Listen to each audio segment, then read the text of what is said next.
Hello, my name is Eben Hargrave, and this is The Know. Here are today's top stories. A teenager has been released without charge after a fatal stabbing in Bournemouth. The Tories promise a triple lock plus pension allowance, and more than 100 business leaders back Labour in an open letter. Keep watching to find out more.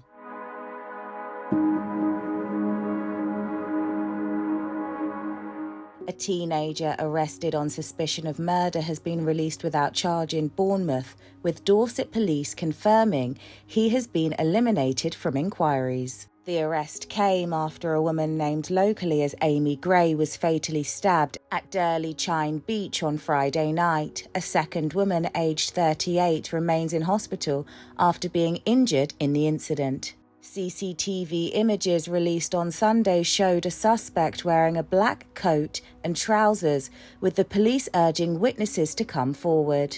Speaking on the images, Detective Superintendent Richard Dixie said, "We are now in a position to issue CCTV images of the suspect.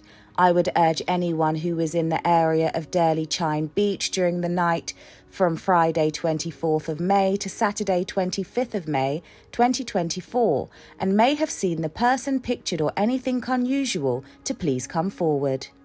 The Conservatives have unveiled a pledge to increase the tax-free pension allowance, calling it a triple lock plus if they win the upcoming election on July 4th. A triple lock plus, where we're going to raise the threshold, make sure that pensioners get a tax cut and they will never pay tax on the state pension, as well as a triple lock going up, right? So those of you who are thinking about the future or thinking about your parents under the Labour, the potential future Labour government, pensioners will start paying tax. That will not happen under us. Prime Minister Rishi Sunak said the plan shows we are on the side of pensioners, promising to increase pensioners' personal allowance by at least 2.5%. He added, the quadruple lock will give pensioners peace of mind and security. The scheme will mean at least 8 million pensioners could save up to £100 in tax from next year. Labour's shadow business secretary Jonathan Reynolds refused to say whether the party would adopt a similar policy, but did not think the plan was credible. It comes a day after Sunak announced the party's plan for 18-year-olds to take part in national service, a plan criticised by Keir Starmer for being a desperate gimmick. The desperation of this national service policy, a sort of teenage dad's army, paid for, I kid you not, by cancelling levelling up funding and money from tax avoidance that we would use to invest in our NHS.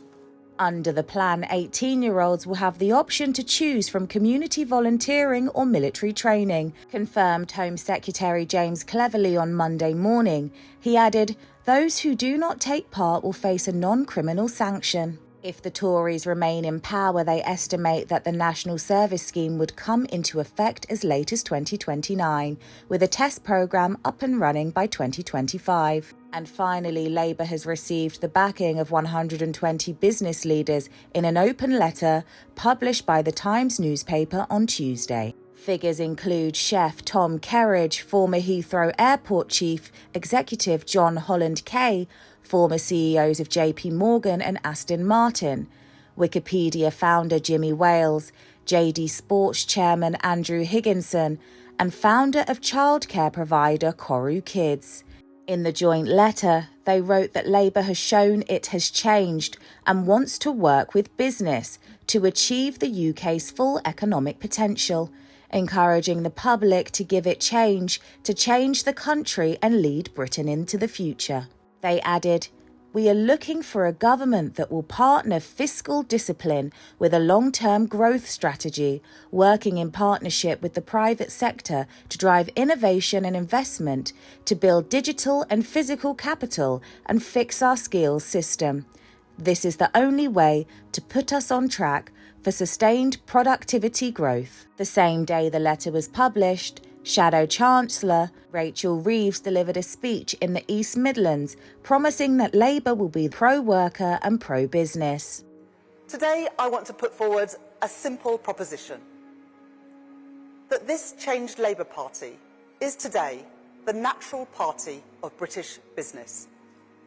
And I want to set out the central economic fault line in this election, the choice before the British people on the 4th of July. 5 more years of chaos with the Conservative Party leaving working people worse off, or stability with a changed Labour Party. Reacting to the news, Chief Secretary to the Treasury, Laura Trott, said, Rishi Sunak and the Conservatives have a clear plan that businesses can rely on. Thanks for watching The Know. Don't forget to like, comment and subscribe to The Mirror for more daily news updates.